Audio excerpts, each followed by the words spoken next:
On this video, we will talk about central angles and arcs in a circle. Let's start by looking at these two illustrations here. On the left hand side, under example A, it says that the following is a figure showing central angles of a circle. How would we define a central angle of a circle? So by central angle, we're referring to this angle right here. So this is what we're going to refer to as the central angle. So now, how will we define a central angle? Well, a central angle, it's an angle whose vertex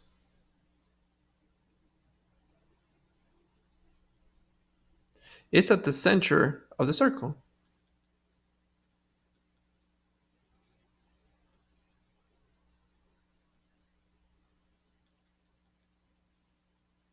In other words, if we have an angle, in order for us to define an angle, we need 3 points. So in this case, it is a y, it is an o, and it's a z. And notice that there are three different vertices here. So if one of those vertices is the center of the circle, then we're going to call that the central angle of a circle. Under example B, it says, notice that by connecting points y and z, the connecting line, it's an arc. So notice that there are two possible arcs that we could have gotten in this figure. We could have gotten, by connecting point w and z, notice that we have this arc right here. And also notice that we could have also connected y and z, but now going on the opposite direction here. So there are two ways that we could have connected point y and z. One kind of like the short way, and the other one the long way. Well, this is how we're going to be defining the arc. So an arc of a circle,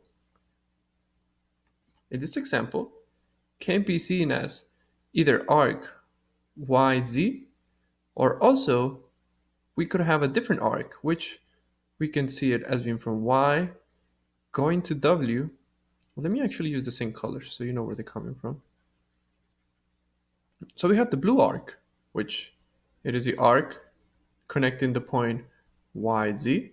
And we also have the red arc, which is the arc that is created by connecting y to w to z. So notice that we have two different arcs. And now the notation that we'll be using for arc, it's a little arc on top of the letters. So notice that we have two possible arcs in this circle. Connecting point yz, that's a small arc, and connect to the point z, that's the big arc. Well, we actually have a name for that. And the small arc is going to be called the minor arc. And the longer arc to connect point y to z, that's what we're going to refer to as the major arc. So notice that 2 points, which in this case, we took in consideration y and z, we could have created two different arcs that connect those 2 points.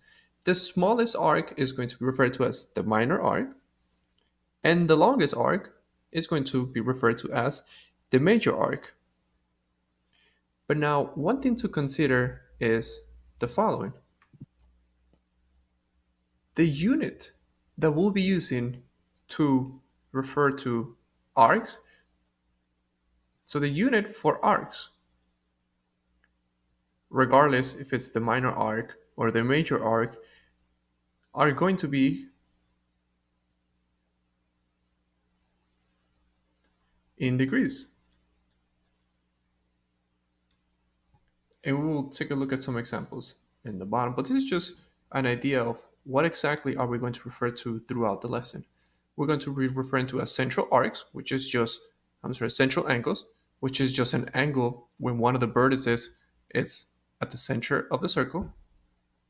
In addition, we have two types of arcs: the minor arc, which is the smallest arc, and the major arc, which is the longest arc. And the unit that we're going to be using to measure those arcs is going to be in degrees. So let's go a little bit further and let's start actually putting some values on some examples, and let's start exploring some ideas here. Under A, it says the following figure shows the relationship between the central angle and the minor arc. What is that relationship? Well, we can see that the central angle has a value of 40. I'm sorry, 50. So the central angle has a value of 50. And notice, just like we stated before, this minor arc, YZ,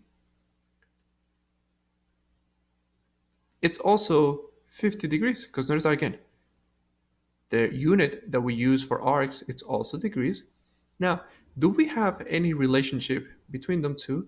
Well, we can see that the central angle, it has the same measurement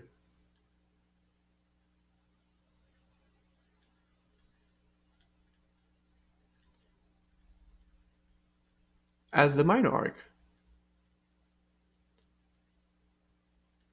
And this is a big relationship between central angle and minor arcs. They will always be congruent in measurement. It's not like they're two congruent figures, but they will be having the same measurement. So congruency in lengths in some way. So if you know the value of the central arc, then you know the value of the minor arc. And if you know the value of the minor arc, then you know the value of the central angle. So they're always going to be congruent in measurement. They're always going to have the same measurement. But now the example says is if we know the value of the minor arc, is it possible to find the value of the major arc? Which in this case, notice that the major arc, let's do it in orange. Our major arc is going to be the value of this other arc that we do have here. So remember, this is the major arc. So is it possible, if we know the value of this minor arc, which in this case, our minor arc has a value of 50. So notice that here we have our minor arc, and the minor arc has a value of 50. Is it possible for me to find the length or the value of the measurement of the major arc, YWZ? Well, think about it this way. So if this angle is 50 degrees, then we know that this minor arc is 50 degrees. So if this is 50 degrees, I know that I can complete, or let me actually do this in red. We can actually go in a full circle right here. Is it possible for me to find the measurement of this angle? It's not so much of an angle, but more of a measurement. I know that in a full circle, is 360 degrees. So therefore, the measurement of this red part of a circle right here, this will be equivalent to 310. Because notice if I add them up, 310 plus 50, that's 360, which is a complete circle.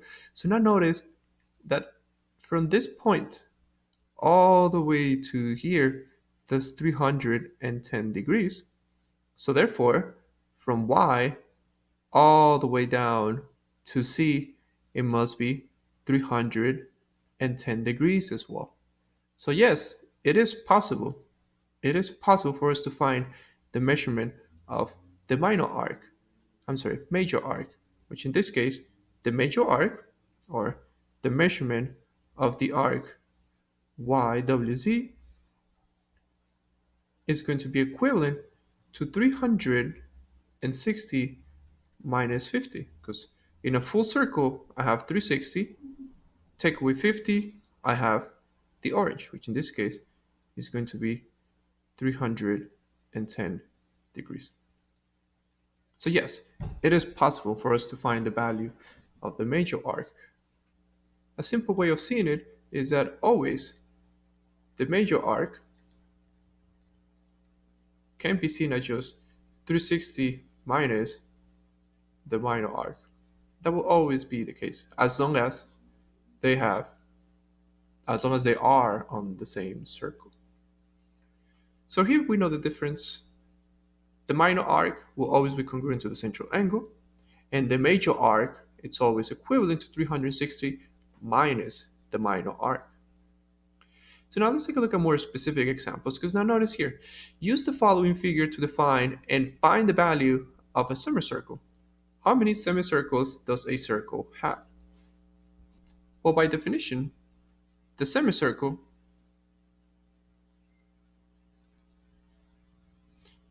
is half a circle.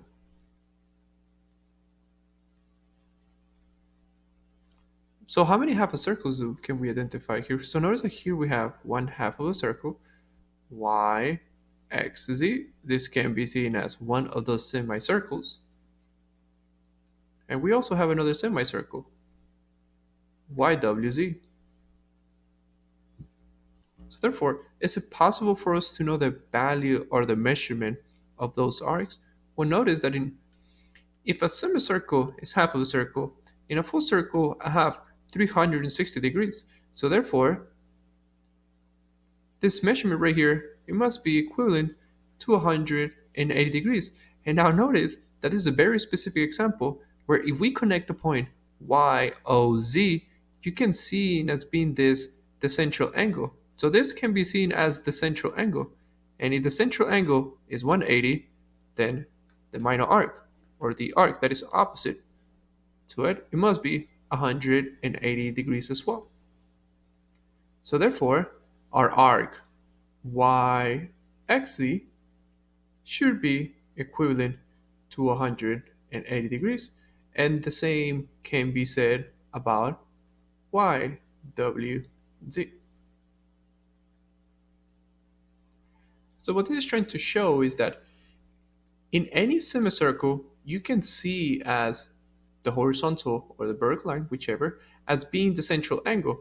So therefore, the central angle must have the same value as the minor arc, which in this case, if this is 180, that must be 180. And if this whole measurement is 180, therefore this is 180 as well. And by the same conclusion, the arc YWZ must be 180 as well. Now let's discuss adjacent arcs. It says the following figure shows two adjacent arcs, CB and BA. So let's identify them. Arc CB can be seen as here with a degree of 110, and arc BA can be seen here with an arc of 90. How will you define adjacent arcs? Well, the word adjacent means next to. So therefore, adjacent arcs are just arcs that are next to each other.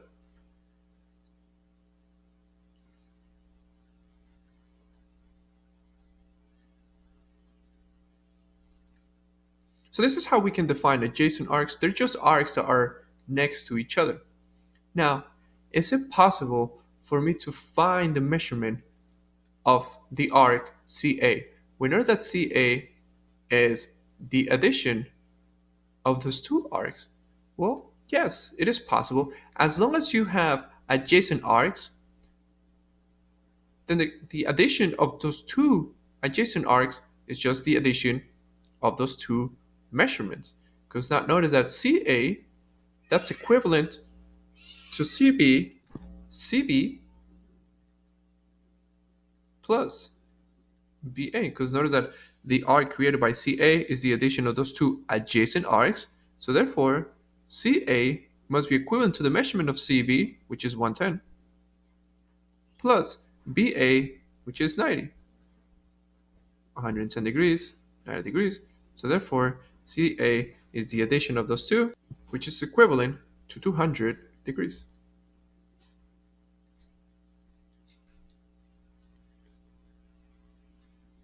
So the only condition is that in order for us to be able to add their measurements, they need to be adjacent arcs. So they need to be adjacent arcs.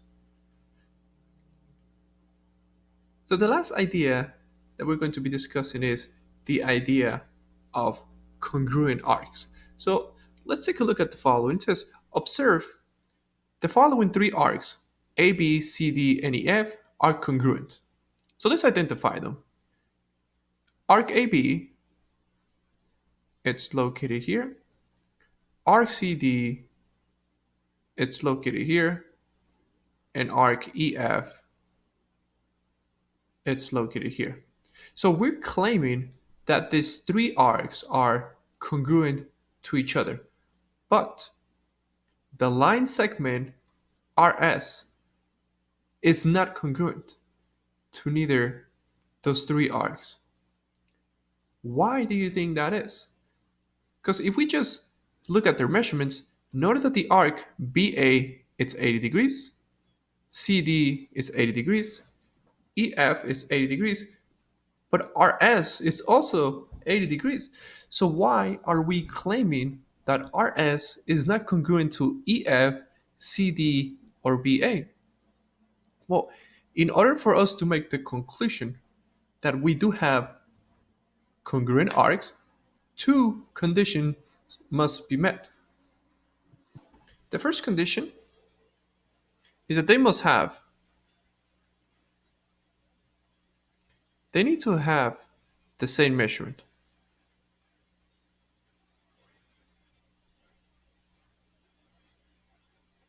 Which if we take a look at those three or those four, they all 80 degrees. So 80 degrees, 80 degrees, 80 degrees, and 80 degrees.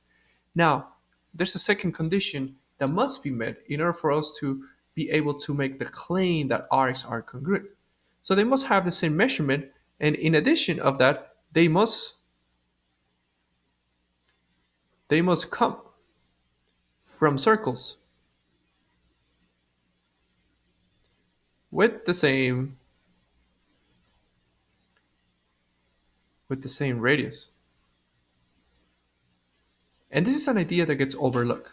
Not because they have the same measurement, then we can make the claim that they are congruent arcs.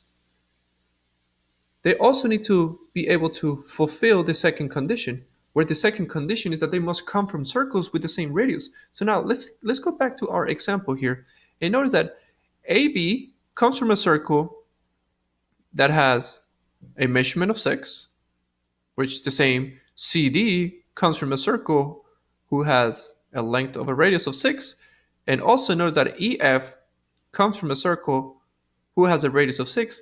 But now, even though RS has a measurement of 80 degrees, notice that it came from a circle who had a measure of 4 units. So therefore, even though they have the same measurement, we cannot make the claim that it is congruent to the other three, because it doesn't come, RS doesn't come from a circle which has the same ratio. So in order for us to be able to make the claim about congruent arcs, these two conditions must be met. Just having the same measurement is not enough. They need to have the same measurement, and they need to come from a circle which has the same radius. So using our observation from the previous example, let's complete the following statement. So in the same circle or in congruent circle, two minor arcs are congruent if and only if their central angles are congruent.